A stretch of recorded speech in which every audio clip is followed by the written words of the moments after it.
if you just joined us, this is Breakfast Daily. Now it's time for us to get into the news review segment. Let us check out some of the headlines that are shaping our political scene and also our social scene. So in the studio with me is Naa Atswei Nee-Okpey, who is the member of the National Communication Team of the NDC, and Laratu Musa Saka, who is the member of the National Communication Team for the NPP. You are all welcome to the show today. Thank you. How are you doing? I'm well. How are you too? I'm fine, thank you. So we're going to be discussing the latest developments from the two major political parties, of course, as we gear up for the 2024 elections. So our first topic that we are going to be discussing is from the NDC manifesto, which highlights what Mahama actually said about fighting corruption. So before we start, I would like to read an article from ChannelOne TV ChannelOneNews.com actually. We have here, we'll embark on a ruthless war against corruption, and that's by Mahama. John Dramani Mahama, the flag bearer of the NDC, has vowed to launch an uncompromising campaign against corruption if elected. Speaking at the NDC 2024 manifesto launch at the University of Education, Winneba, Mahama outlined his administration commitment to prohibiting politically exposed persons, political appointees, and public officials from purchasing state assets. And he also emphasized that the policy would extend to his own family, ensuring that neither he, his wife, nor his children would be allowed to acquire state assets due to their political status. This move, he argued, is essential in restoring public trust and ensuring transparency in government dealings. He will embark on a ruthless war. We will embark on a ruthless war against corruption, Mahama declared, adding, we will prohibit political exposed persons, political appointees, and public officials from purchasing state assets. So it's not only me who cannot buy state assets. My wife, my children cannot buy state assets because they are political persons. He highlighted the need of stringent measures to combat corruption and prevent the misuse of public resources. And Mahama also assured Ghanaians that the NDC is committed to creating a government that operates with integrity and accountability. Wow. That's actually a very bold statement there. And now, Naa Atswei, I'm going to start with you. So what measures do you think the NDC is proposing to differentiate from the current government's efforts when it comes to fighting corruption? I'm wondering if there is any current effort from this government. Before that, let me say good morning to our viewers and good morning to my co-panelist, Laratu. And let me say that our flag bearer is touring the great parts of the Greater Accra region. We are grateful to the people of Ashama and Adan. The welcoming was massive, and we won't disappoint you if you repose confidence in us on December 7th, 2024. Now, you know, we are some 100 days away from resetting this country. Now, there is the need for us to contextualize your question. What different would John Dramani Mahama do, you know, regarding all the... It should tell you that corruption has become very pervasive. The NPP has actually institutionalized corruption. And in my submission, I'll prove to you. Now, before the NDC left office, we left the NPP with an economy that had a B+ status. Today, you and I are aware that we have a junk status economy led by Dr. Mahamudu Bawumia. Now you see, it also tells you that Dr. Bawumia has been packaged and sold to Ghanaians for what he is not. Because for an economy that has had a status of B+, now we said this is the economic messiah. These are the men listing a tall list of people who can manage the economy better. And here we are today, right, in a junk status. That must be put on record.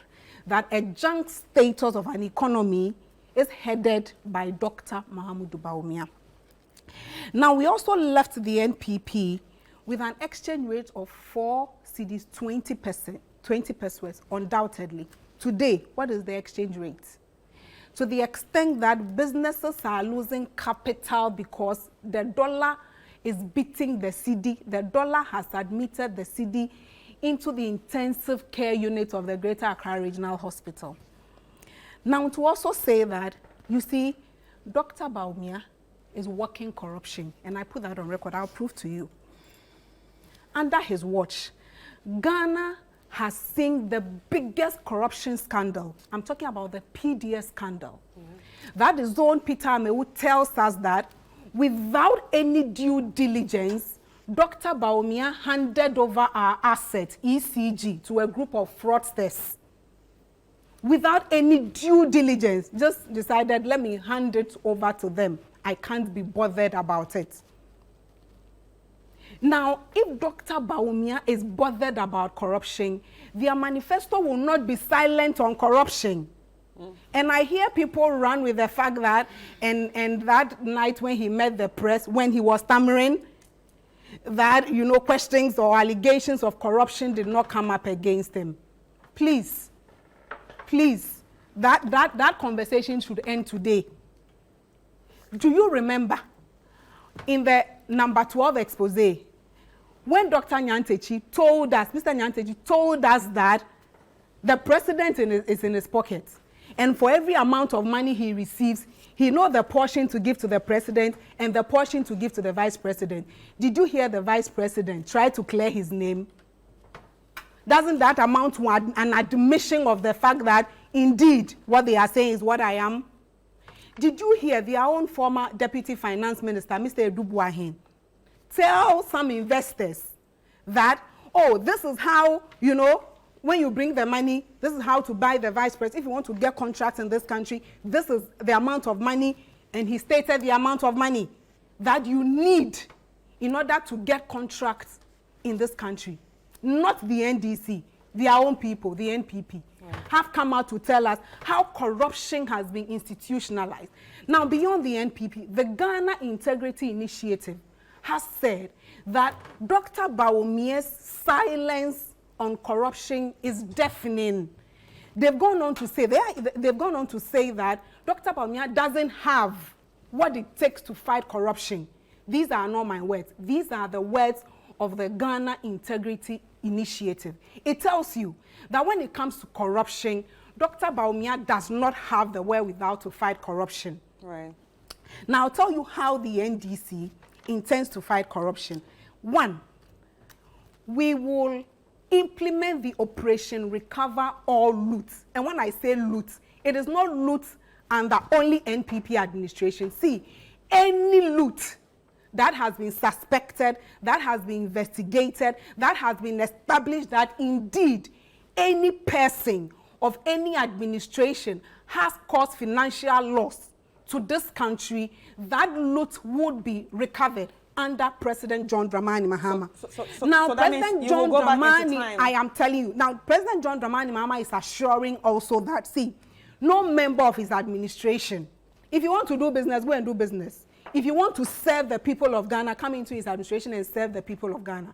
Don't come into his administration and stash money under beds, make money, and then say that I want to buy the same assets, right? That are the investments of the Ghanaian people. President John Dramani Mahama says, no, we won't tolerate that. We won't allow state officials, we won't allow politically exposed persons to buy state assets like it's happening under the NPP.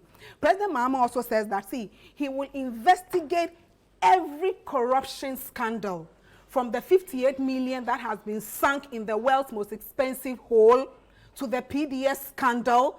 President John Dramani Mahama says that, see, the good people of Ghana deserve better. The good people of Ghana, the taxpayers' money must not be sunk into a hole. The taxpayers' money, in the words of Mr. Peter Amewu, without due diligence, that Dr. Mahamudu Bawumia, right, has given to a group of fraudsters.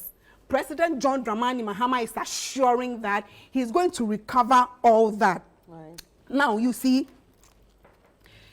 President Mahama is also assuring that under his watch, he would give all his appointees a code of conduct. Today, there's actually no code of conduct for NPP appointees. Why do you say that? They live lavish lifestyle, they stash money under beds. Even the president decides that, well, I want to bath in the sky. No code of conduct, nothing. You come in, you do as you wish, and you go, and the NPP. President John Dramani Mahama is assuring that under his watch, no, you won't accept his appointment and come and waste the taxpayers' money.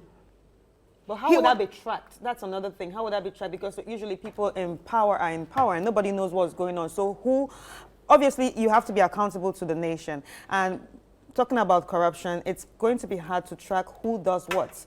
Especially you are the leader, especially for the fact that you are the ones leading. How do your employers track you? Don't they give you KPIs?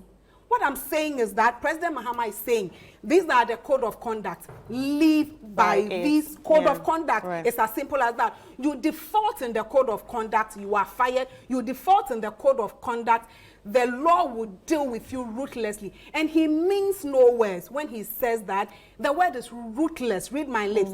That he will ruthlessly deal with corruption. The corruption that has been institutionalized, according to the NPP's own people, under their watch. President John Dramani Mahama is assuring that he will recover all the loot.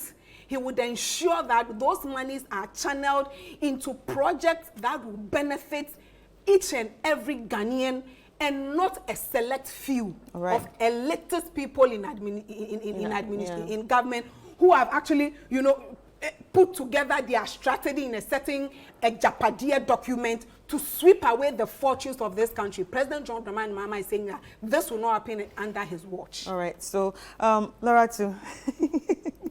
So what is your reaction to this whole, you know, conversation, especially when it comes to the manifesto launch, the NDC's manifesto launch, and the stance on corruption? Good morning to you, good morning to our viewers, and good morning to Naa. You know, it's quite interesting that a party that just launched its manifesto spends most of its time talking about Dr. Mahmoud Bawumia. I mean, when you pose the question to Naa, she started with Dr. Mahmoud Bawumia. The love and admiration our compatriots have for Dr. Bawumia is just unbelievable. But before I even go into what we are going to do about corruption, corruption is not fought by word of mouth. Corruption is fought by putting legislations and structures in place to make corruption unattractive. Corruption is not about just mounting a political platform and saying, I'll do this, I'll do that, I'll do that. Look, Naa mentioned, and let's clear this, Naa mentioned that there was no mention of corruption in the NPP manifesto. That's a blatant lie. And when Dr. Mahmoud Bawumia says our compatriots, including their leader, don't read, that's a show of it. We had a press, Dr. Bawumia had a media briefing or a media encounter on Sunday. And all the media personnel that went there were given a copy of the highlights of our manifesto. So I won't even go into the full version of the manifesto. I'll just go to page 13 of the manifesto. This is a document people have. So if I'm not reading or saying what is in it, I can be called out. Let's go to page 13, paragraph 72. Implemented far-reaching policies, passed legislation, and allocated resources to fight corruption, including the Right to Information Act, Witness Protection Act. These are things that are verifiable. Criminal Offences Act was amended to make corruption a felony and not a misdemeanor. It's verifiable. The Anti-Money Laundering Act. We rolled out the Ghana.gov. How often do you hear about middlemen when it comes to passport acquisition and driver's license acquisition these days. Goro boys and middlemen who extort money from citizens just because they want to get a driver's license and all that. It's the Ghana.gov platform. When we started it, they said it was impossible. Increasing budgetary allocations to police, 162%. The audit service, 83%. Shraj, 21%. At the end of 2021 compared to 2016. It is in the highlights. We set up the Office of the Special Prosecutor. It may have come with its own challenges, but you need to set up systems. And as they work, you improve on how they operate. We instituted the value for money assessment review for single source and restricted tender application, which has resulted in 2.3 billion savings between. I can't even go. You can read from page 13 to page 14 of the highlights of our manifesto. Right. And going forward, what do we expect to do? Dr. Bawumia, if given the nod, his intention, and the sincerity of it, he is interested in fighting corruption ex ante, not ex post. All these infrastructure are already there. What are we going to do to implement it? We are using digitalization. What safeguards digitalization is cybersecurity. The police has a cyber crime unit now. The cybersecurity now is a full-fledged authority. So you are not sitting down and talking about your wife and your children. We are talking about systems to fight. We are talking about systems that will make corruption unattractive. Witness Protection Act. What's the essence of it? Right to Information Act. Haven't we had journalists apply for information that under normal circumstances, if you are not in the establishment, you won't get? That is what we talk when we talk. That is what we talk about when we talk about you do things according to standards. Ghana is not an island. Ghana is a constitutionally ruled country. You just don't drag people. You just don't sit on a campaign platform and say, my wife, is that even a policy? My wife and my children and my relatives. Come on. We can only relate to things we do. Were they doing that when he was in government? Right. This is someone who's been MP, deputy minister, minister, vice president. God was gracious to him, even gave him the opportunity to practice, even though he was a full-fledged president, to practice for 5 months of being president. Became president for 4 years. You've been in opposition for 8 years. And you are talking about not allowing your wife, your children, your family members acquire property. Is that all about corruption? I mean, we need to take this country serious and the people in this country serious. But can you blame them? There are a group of people who believe that when it's time for election, you mount a platform and use flowery words and say things that people love to hear. So it's not about committing to building systems, putting together legislations to make sure that we all face it. Corruption rips me off of my basics. It rips you off of your basics. Today, if you go on the ECG, and you see, when you make basics easy for people to, there's no point in them trying to beat the system. Today, when you go onto the ECG app to get, you can pay small. Yeah. So the person who doesn't have the money now doesn't have to think about beating the system because they can pay small. Gone are the days that people had to virtually sweat. And I come from a very poor region. It's by the grace of God that I sit where I sit because I had opportunities. My status now and what I've been able to tell, humbly, it's not the average standard of someone from where I come from. So when you have a president, a vice president, a flag bearer who is committed to making life easy, making the basics accessible, moving a budget of NHIS from 1.1 billion to 6.8 billion now. Adding childhood cancers, adding dialysis and all those things, making sure that people have access to hitherto. The longest queue in public hospitals was the NHIS queue. You take the card, you may virtually not get. Today, it may not be as perfect as we want it to be, but it's far better. That is what we are talking about. Right. Today, people in rural communities who had to truncate the education at the junior high school level now can go to senior high school. What does it do to our human resource? It adds value to our human resource. So when you have a bunch of people who seek to return to power, especially with a former president, they can do better than they are doing now. They can do better than coming to run discotheques for 24 hours. They can do better than just sitting on platforms and crying foul and behaving as if they run the calendar of this country, and that when you are doing anything, you should come and seek their permission to choose a date for their program. Ghana needs to go beyond this. The conversations we are having now, and they talk about leaving an economy with what? What did President Kufuor leave them? President Kufuor left them a low middle-income economy. Where did they take us to? Right. President Kufuor suffered the 2007 American Recession, what we call the credit crunch. What did His Excellency, the former president, the flag bearer of the NDC, suffer? So this current administration has suffered COVID. We may have our own internal issues, has suffered war. We are not an island. We are using the guitar platform. What did they suffer for them to take us to IMF? So let's be, you see, we've gone beyond the time where people just come and say what they think sounds here.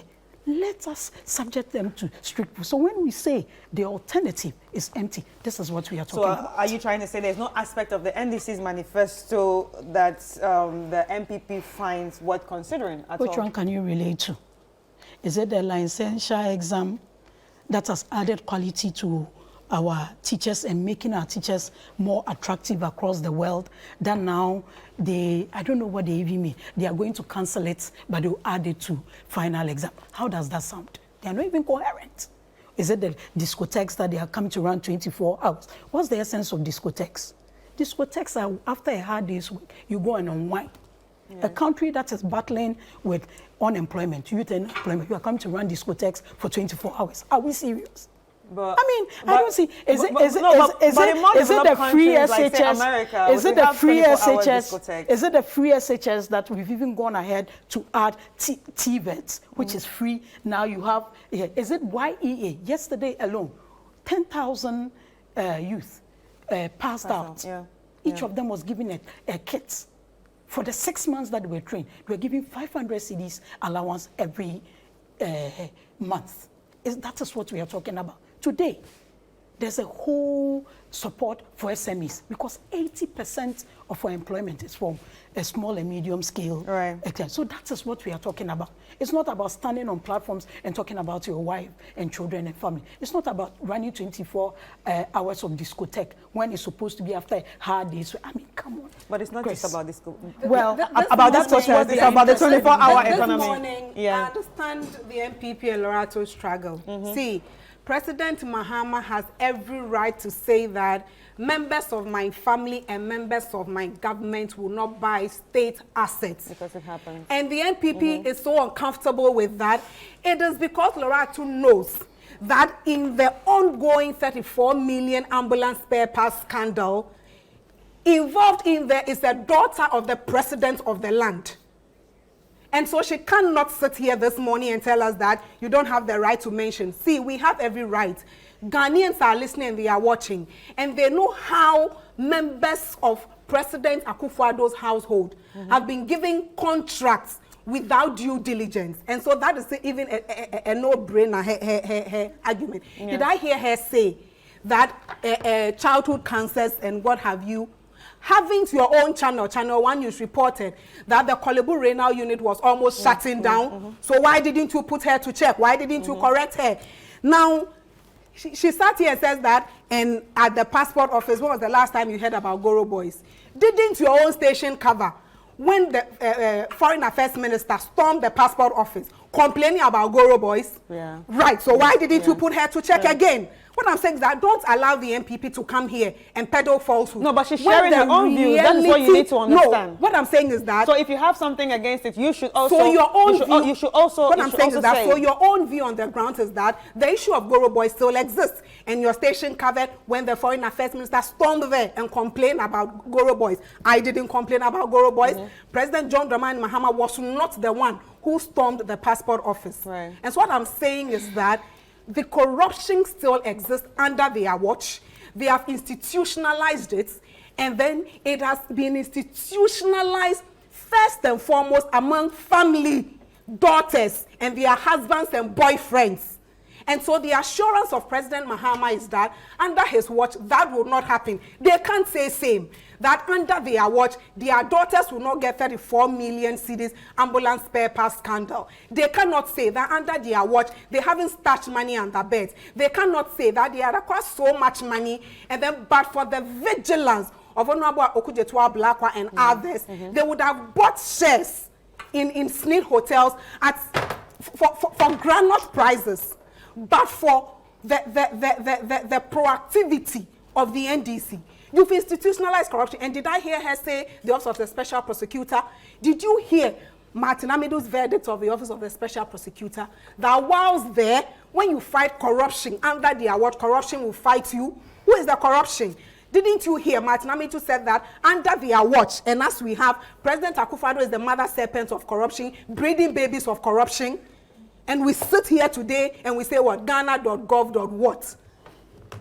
All right. On that note, let's take a quick break, and then when we come back, we will continue the conversation from where we start from. At least she'll catch her breath. All right. We'll take a quick breather, and when we come back, we'll continue the conversation. We're actually having a conversation on how Mahama is going to fight corruption when he comes into power. Before we went on the break, Naa gave her submission. It's time for Loretta to give her submission, and then we get into the next topic of the day. Yeah. It's just unfortunate that when we come and sit here at this crucial moment where we have admitted that there are challenges and we need to, even though we've done so much with all that we've done, with all the life-changing policies that our compatriots can never relate to, it's sad that we have to go back and remind our compatriots that they need to tone down. That's why Dr. Bawumia said we are looking at the future. We are not looking at the past. Right. But when you talk about corruption, I don't think the NDC, maybe Naa wasn't following when the NDC was in power. Corruption. When did Gargantuan become a daily lexicon in Ghana? Forgotten about the 3 million branded? How many buses were branded? Right. You've forgotten about the bauxite that was given to the president's brother? When the issue of government official one came, didn't the former president say he wasn't government official one? Now what is it? Whatever was said, but he was still government official one. You remember the NSS scandal in 2014? Remember Jida? Remember Isophoton? You remember when the judgment debt become again? When did we even compose a song with the name Woyomi? So they shouldn't even go there. They don't have the moral right. Look, where Ghana is now, we don't have the luxury to be dealing in such frivolities and pettiness. We need to fight corruption. How do we fight corruption? Systems must be put in place. Legislations must be put in place to make corruption unattractive. But if we want to go back to naming scandals, they won't survive it. They shouldn't even try it. All right.